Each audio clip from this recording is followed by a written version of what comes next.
Hello everybody and welcome to Game 4 of WhiteRa vs 6jaxDDE. Spawning here in the top left corner of Tal'Darim Altar as the yellow Protoss, we have WhiteRa. Spawning in the bottom left corner as the red Terran, the guy who can't keep the same screen name from game to game. What is going on with this guy? Every game he switches screen names on me. Now he's back to being 6jaxDDE. This is of course 6jaxDDE. But he's been swapping screen names every game. I'm not really sure why. I don't know whether he's just logging out after each match and just signing on to a different account. I have no idea. But again, this is actually DDE. So, again, spawning here in the bottom left corner as the red Terran, we have DDE. DDE actually going for a very, very fast gas this game, not actually choosing to get up a barracks first. Throwing up that gas first, he's going to be getting up a very, very quick factory here. It'll be interesting to see what exactly DDE is trying to do with that gas, as that is a very, very fast one gas to get. It's possible he could go for a second gas here pretty soon and go for a very, very early Banshee play, try to do some early damage there. But in the base of WhiteRa, we can see that WhiteRa is going for standard gateway and gas, as those Protoss pieces tend to want to do oh so often. One probe now moving around the map for WhiteRa, able to scout every expansion except for the one that DDE is at. So DDE just now getting spotted here by WhiteRa. Looks like WhiteRa is now going to go in here. He's going to be able to see that the gas and the gateway is already up. He's going to be able to see that this really, really fast factory is up. And that probe just barely gets away there from that Marine. Able to see that that factory went down ridiculously fast, was able to also see that this reactor went down. Might be seeing some early Hellions here from DDE. Could potentially do a lot of economic damage here if he manages to get out a bunch of Hellions this early in the game. Protosses definitely don't expect it, and it's definitely not very common to do against Protoss units, just because Protoss units tend to be very, very good against Hellions, with the exception of Zealots and maybe Sentries. Protoss units, especially Stalkers, are really, really good at defending from Hellions, just because they just deal so much damage to them, and Hellions really just don't do that much damage to Stalkers. And we do now have two Hellions out on the map here for DDE, but there are forces from WhiteRa now moving into the base, one probe, as well as a Zealot and a Stalker now moving into the base. DDE doing a very good job of kiting this Zealot. The Zealot not able to actually get off a single hit there. WhiteRa now gonna, looks like, be forced to pull back to his second Stalker there. Two Stalkers can definitely take out two Hellions, but now we do have a Marauder out on the field as well, and WhiteRa is probably gonna be forced to pull that Stalker back, as, yeah, he is now pulling back to that second Stalker. Now it is gonna be two Stalkers against a Marauder and a Hellion. I'm actually not sure who wins this fight, but it looks like that those Hellions and that Stalker is definitely winning. That Stalker did start a little low on health, but this other Stalker is going to be cleaned up here for WhiteRa, and DDE able to... Yeah, looks like he's just barely going to be able to keep all four of his Hellions alive, and it looks like he's going to be repairing up that one Hellion, and now coming in to do a little bit of scouting. He needs to move as soon as he can, try to get in here as soon as he can before WhiteRa can get up too many Stalkers. Otherwise, those Hellions will become pretty much null, except for anything other than scouting information in this matchup. And we do see Hellions continuing to be produced here for DDE. He's got that one barracks up with that tech lab. Those Marauders do have that concussive shell ability. He's now producing Marauders as well. Looks like a starport is now coming up, and it looks like he's going to be swapping that starport. No, we're actually seeing a little bit of a tech switch here from DDE, as he is now swapping that factory onto the tech lab, and he is now starting his siege tank production. So we're going to see a bit more factory-heavy production here from DDE in this game. This is going to be very different from the first three matchups, where he went strictly bio on all three of those matches. And WhiteRa, with a nice force field there, actually able to trap in one Hellion there. Very nice force field there by WhiteRa, actually. I really, really, really liked that force field. And we do now have 4 warp gates here coming in for WhiteRa. Looks like WhiteRa is going to try to do some early aggression here. He has not expanded yet, so it looks like he's just going to be content to get up as many gateways as he can. Maybe try to do some early pressure here from WhiteRa. In the base of DDE, we now see that Marines are now being produced in the 2s. Siege tanks are up now. Siege mode is being researched, and it looks like DDE is trying to control as much of the map as he can, with these Hellions being very, very active. Expansion just now being started at the natural expansion of DDE, and looks like he's going to be trying to wall off just a little bit, try to keep a little bit of map control there with those Hellions as he expands. Smart play there by DDE, loving that play, throwing up a bunker at the ramp to his natural expansion. In the meantime, DDE starting to, looks like he's trying to gear up to expand a little bit. He's putting his stalkers in a very, very nice position here to defend this natural expansion. As you can see, he's trying to put them in a little bit of an arc so that if any units are to come up into this area, those stalkers will all just move forward and get a nice concave on all the units there. So good unit positioning there by WhiteRa.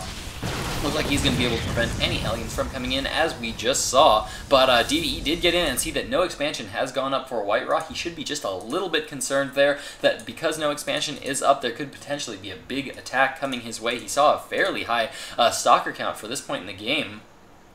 And that is due mostly to the fact that WhiteRa is not expanding. If he's able to deal some damage here, this is going to really pay off well for WhiteRa as he is now moving up. And once again, we are seeing a warp prism move across the map. It is going to be warping units to the back of the map as these other units push at the front.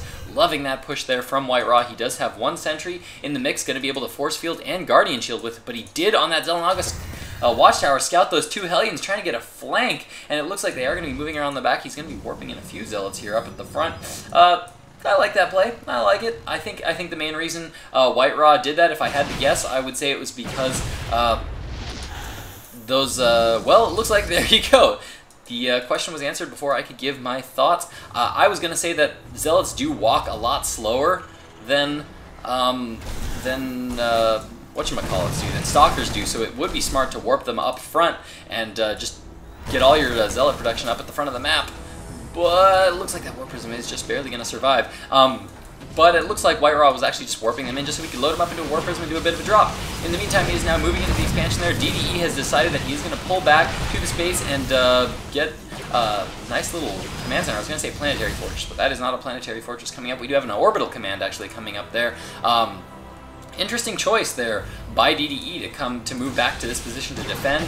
Guess he figured that since there was no expansion coming up, there is going to be a big attack commitment here coming from WhiteRa, so he just wants to move back and just have one base to defend, and that's exactly what he did. He's now got siege tanks with that siege mode up, so he's going to be in a good place to defend this attack here from WhiteRa. WhiteRa now being forced to pull back. I would highly recommend expanding here for WhiteRa very soon because, well, as we can see, this attack really isn't going to do that much. With these siege tanks, it's going to make it very, very difficult to break this line here. These stalkers do not yet have blink, so they can't just blink in to hit those siege tanks, so they are going to be forced to just sit back here and prevent mining on this expansion. It would definitely be a wise move to expand to his own natural right now so that he can start to get ahead on mining from his opponent. He does have a very nice contain here set up on DDE. In the meantime, DDE checking out that expansion, seeing that still no expansion has come down for WhiteRa. WhiteRa really looking to end this game on one base for now.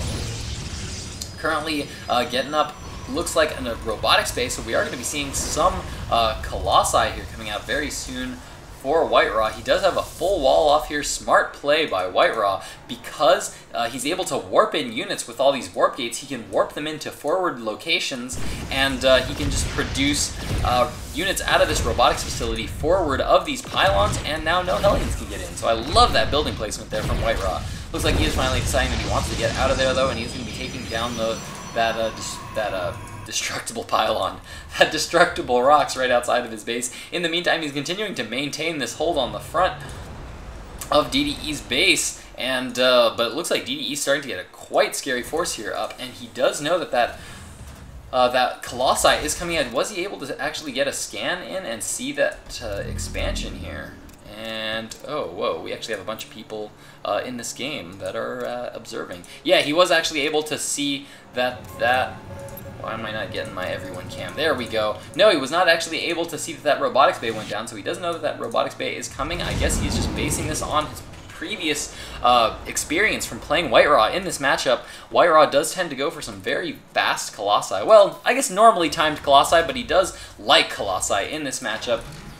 So we do have some early Vikings here from DDE to be able to deal with that. These Vikings are also going to be able to be scouting for his siege tanks and get that extra vision that he needs to be able to deal damage to this contain at the front by WhiteRa. And it looks like WhiteRa still continuing to just leave a small group of units here. He knows that that whole group of units isn't going to really do much now, considering the number of forces that DDE has. So he just leaves a few stalkers there to try to just try to discourage DDE from expanding there, but it looks like we do have a big drop here coming for DDE. DDE just passing over that Immortal, and yes, WhiteRa does spot it, knows that this drop is coming, starting to warp in some units here at a time, and he's going to be able to stop this drop from coming in. The Medivac gets taken out with a lot of Marines in it.